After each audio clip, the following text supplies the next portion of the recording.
കൊല്ലം ചാത്തന്നൂരിൽ ദേശീയപാതയിൽ കാർ കത്തി ഡ്രൈവർ വെന്തുമരിച്ചു. നിർമ്മാണം നടക്കുന്ന ദേശീയപാതയുടെ മധ്യത്തായാണ് സംഭവം നടക്കുന്നത്. സ്ത്രീയാണ് മരിച്ചതെന്നാണ് ഇപ്പോൾ സംശയം. ആത്മഹത്യയാണോ, കാറിന് തീപിടിച്ചതാണോ എന്നൊന്നും വ്യക്തമല്ല. ഇതിൻ്റെയൊക്കെ വിവരങ്ങളുമായി ഞങ്ങളുടെ പ്രതിനിധി രാജ്കുമാർ ചേരുകയാണ്. രാജ്കുമാർ, എന്തായിരുന്നു സംഭവം?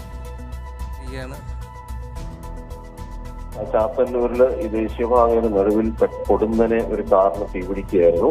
ഇതിപ്പോൾ പോലീസ് ഇതിനകത്തൊരു ക്ലാരിറ്റി വരുത്തിയിട്ടുള്ളത് സ്ത്രീയല്ല, പുരുഷൻ തന്നെയാണ്. 58 വയസ്സ് പ്രായം വരുമെന്ന് പറയുന്നു. ഈ കാറിന്റെ ഉടമയെ പോലീസ് കണ്ടെത്തിയിട്ടുണ്ട്. ഈ കാറിന്റെ ഉടമയുടെ അതായത് ഭാര്യയുടെ പിതാവിനെ കാണുവാനില്ലായിരുന്നു. ഈ കാർ അദ്ദേഹം ഓടിച്ചു പോയത് പലരും ദൃക്സാക്ഷികൾ കണ്ടവരുണ്ട്.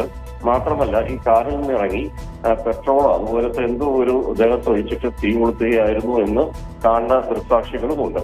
അപ്പോൾ പോലീസ് ഇതിനിപ്പോൾ ബന്ധുക്കൾ അവിടെ എത്തിച്ചേർന്നിട്ടുണ്ട്. കത്തിക്കരിഞ്ഞ നിലയിലായതുകൊണ്ട് തിരിയിരിക്കേണ്ടതുണ്ട്. അതിനുശേഷം മാത്രമേ പേര് സംബന്ധിച്ച കാര്യങ്ങൾ പുറത്തു പറയാനേ കഴിയൂ. ശരി, ഇത് ഈ വാഹനം ഓടുന്ന സ്ഥലങ്ങളിൽ നിന്ന് മാറി പണി നടക്കുന്ന പ്രത്യേക സ്ഥലത്തേക്ക് കാർ കൊണ്ടിട്ട ശേഷം കത്തിച്ചതാണ്. ഇതൊക്കെ ആയിരിക്കും ഒരുപക്ഷെ ആത്മഹത്യയാണെന്ന സൂചനയിലേക്ക് പോകാൻ കാരണം, അല്ലേ രാജ്കുമാർ? ഈ ആത്മഹത്യയാണെന്നുള്ള പോകാൻ പ്രധാന കാരണം ഇത് കണ്ടു.